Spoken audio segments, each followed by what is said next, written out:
Em 1974, foi criado o Fundo de Apoio ao Desenvolvimento Social, que virou a nova fonte de financiamento de empresas de medicina. Em 79, o FAS já havia desembolsado cerca de 7 bilhões de cruzeiros destinados à saúde. 70% deste valor, que convertido daria cerca de 1,5 bilhão de reais, foram destinados a hospitais particulares no eixo Rio-São Paulo. Esses empréstimos foram feitos de maneira bem vantajosa aos empresários, com longo prazo de carência, juros subsidiados e correção monetária abaixo da inflação. A retração do Estado no atendimento à população e a expansão da rede privada pode ser observada, por exemplo, no número de internações em hospitais públicos que caiu de 4,2% em 1970 para 2,6% em 1976. Essa prática estava alinhada com o pensamento do presidente da Federação Brasileira de Hospitais, que em 21 de julho de 1975 disse: a atuação do governo deve se concentrar nas atividades de saúde de interesse coletivo, como o saneamento básico, pesquisas, formação profissional, higiene e segurança do trabalho. A iniciativa privada concentra-se principalmente no atendimento individual. A área de atuação do governo deve ser normativa e fiscalizadora, cabendo à iniciativa privada a efetiva atuação no atendimento da população através de convênios com o Instituto Nacional de Previdência Social. Então, o papel do Estado na saúde seria somente gerar financiamentos para atrair a rede privada e cuidar do setor no qual os atendimentos eram mais sociais do que assistenciais, como no caso da lepra e tuberculose. O crescimento de instituições hospitalares de caráter lucrativo chega a ser assustador. Entre 1964 e 1974, as instituições passaram de 944 para 2.121, crescimento que excede 200%. Esse modelo, com a saúde tratada como mercadoria, prevaleceu durante toda a década de 1970 e em parte dos anos 80, onde teve-se início a criação de diretrizes que hoje orientam o SUS.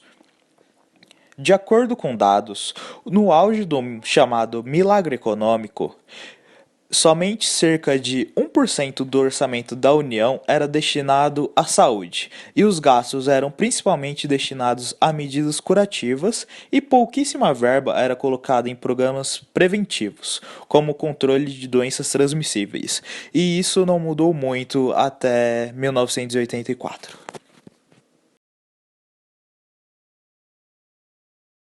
A segunda metade do século XX é um marco importante para a história da saúde e utilização de imunobiológicos no Brasil e no mundo. Incentivada pelo sucesso da campanha mundial de erradicação da varíola e pelos avanços no campo de desenvolvimento e produção de imunizantes. E além disso, a utilização intensiva de vacinas se torna um negócio interessante para empresas multinacionais.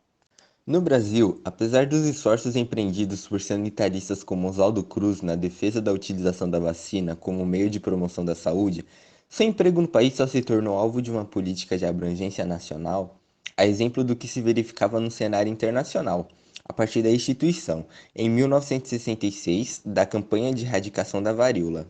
Os últimos 30 anos do século XX são importantes para a estruturação do aparato público voltado para a implementação de políticas de imunização que dessem conta de todo o território, e para isso foram criados novos órgãos públicos e programas de ação. Ainda antes de 1970, o sucesso obtido em campanhas e a aceitação das vacinas animavam os técnicos e autoridades governamentais a buscar a expansão do uso de imunizantes. De acordo com o Ministério da Saúde, os programas e campanhas tinham como objetivo promover o controle do sarampo, da tuberculose, da difteria, do tétano, da coqueluche e da poliomielite, e manter erradicada a varíola no país, inclusive estendendo as vacinações às áreas rurais. Sua meta era vacinar 85% da população de 0 a 4 anos.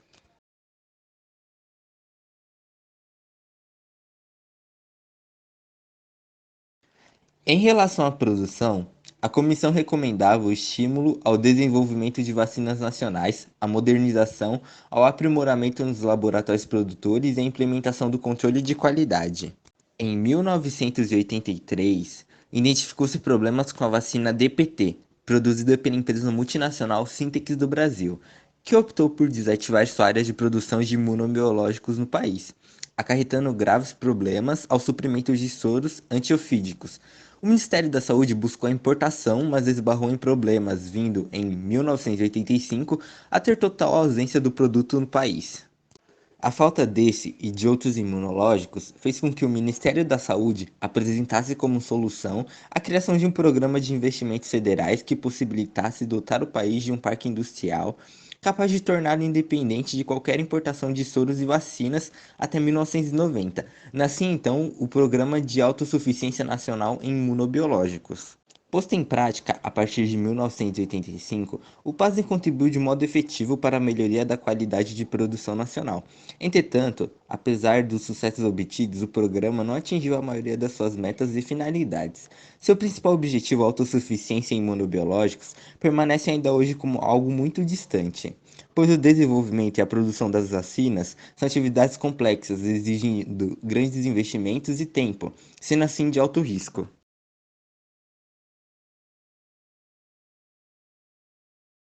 O dia de vacinação foi um movimento de massa no país, pois vacinamos mais de 20 milhões de crianças.